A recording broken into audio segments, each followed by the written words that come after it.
Boa noite, ouvintes da nossa Rádio Opção. Mais uma vez, eu, Ricardo Lima, conversando com vocês, queridos amigos, para falar sobre o que a gente mais gosta, né, que é futebol. Falar um pouquinho dessa situação pela qual passa o Fluminense e essa derrota que o Fluminense sofreu contra a equipe do Flamengo. Perdeu por 2-0, foi eliminada das oitavas de final e frustrando demais a sua torcida. O Fluminense esse ano começou muito bem, uma forma de jogar inovadora, diferente. A gente costuma dizer que tem uma forma própria e talvez seja específica e singular no nosso futebol brasileiro. Então, ano passado, essa forma de jogar que foi adotada e implantada pelo seu treinador Diniz, e que muitos chamam de dinizismo, né? Até cunharam um apelido para essa forma, essa estratégia, essa maneira própria do Fluminense jogar, dinizismo. E enfrentou o Flamengo nesses dois últimos jogos, pelas oitavas de final da Copa do Brasil. Clássico muito bonito. A altura do que representa essas duas agremiações do nosso futebol brasileiro e a rivalidade que a gente pode constatar na história desses dois times, no futebol do Rio de Janeiro, do próprio Rio de Janeiro, os embates, as disputas que sempre protagonizaram festas lindas e maravilhosas. Cercada dessa questão do racismo, essa injúria racial que comoveu a todos nós e que é uma manifestação linda. Tudo isso aí emoldurou as duas partidas envolvendo Flamengo e Fluminense. Mas no campo de jogo, no Fluminense, com o dinizismo, não deu certo. Não deu certo por quê? Porque todo esquema de jogo ele é sempre observado e filmado. Treinador nenhum o adversário está sempre de olho vivo. Então o futebol,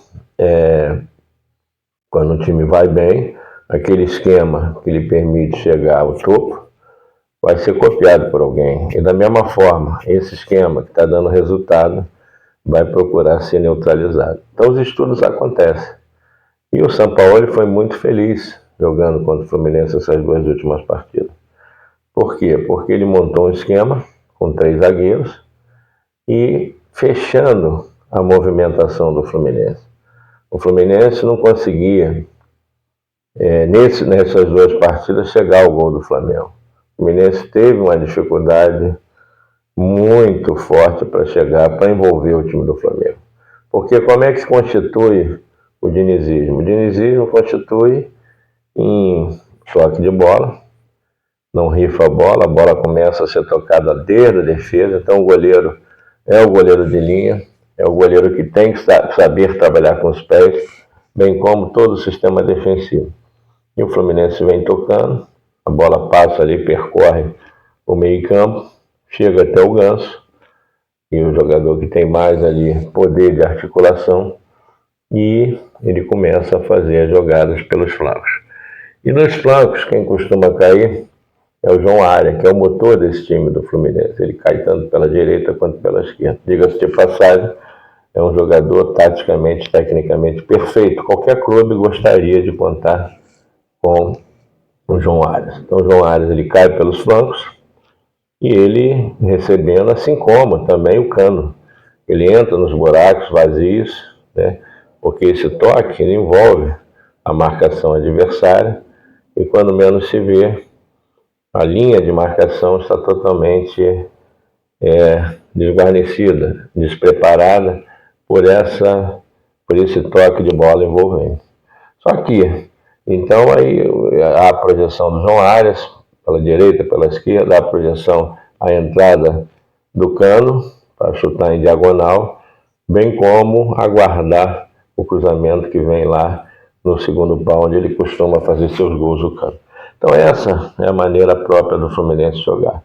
Ganhou qualidade com a contratação do Marcelo, ganhou, então o time se reforçou no resto da dúvida, trouxe mais qualidade. Mas, conforme a gente menciona, o time adversário não está de bobeira. Todo time vai ficar atento ao que deverá fazer para neutralizar essa forma do Fluminense jogar. E o Flamengo havia perdido jogos anteriores para o Fluminense, tomou inclusive um chocolate no Maracanã por 4-1. Então, o Sampaoli, que não é bobo nem nada, observou como é que o Flamengo deveria jogar contra o Fluminense.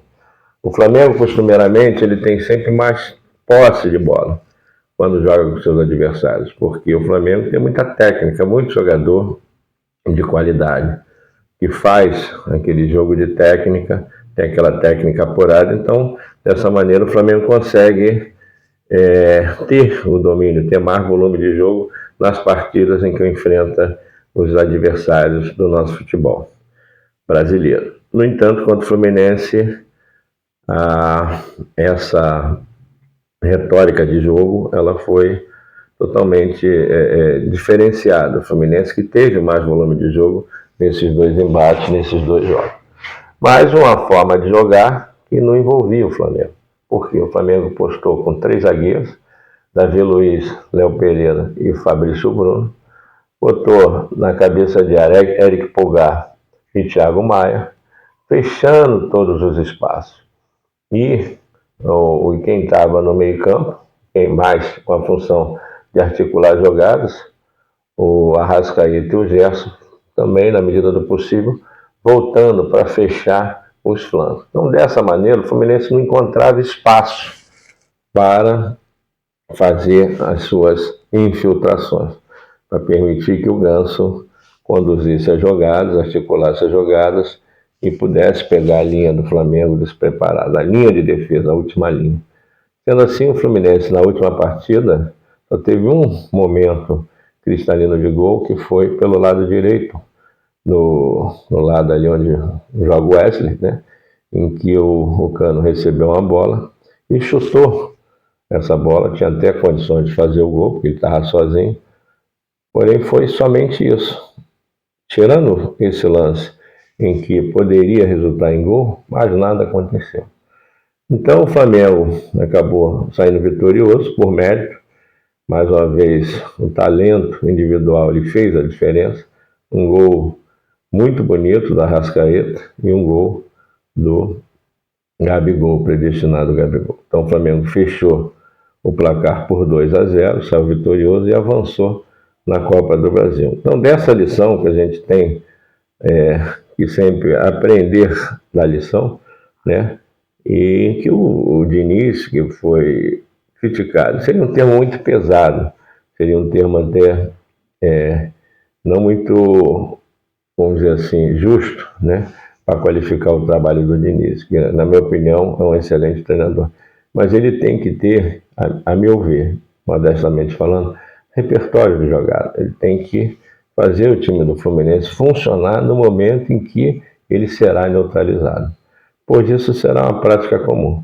Aconteceu no Fluminense no jogo contra o Flamengo, aconteceu no Fluminense quando perdeu para o Botafogo nesse mesmo Campeonato Brasileiro por 1-0.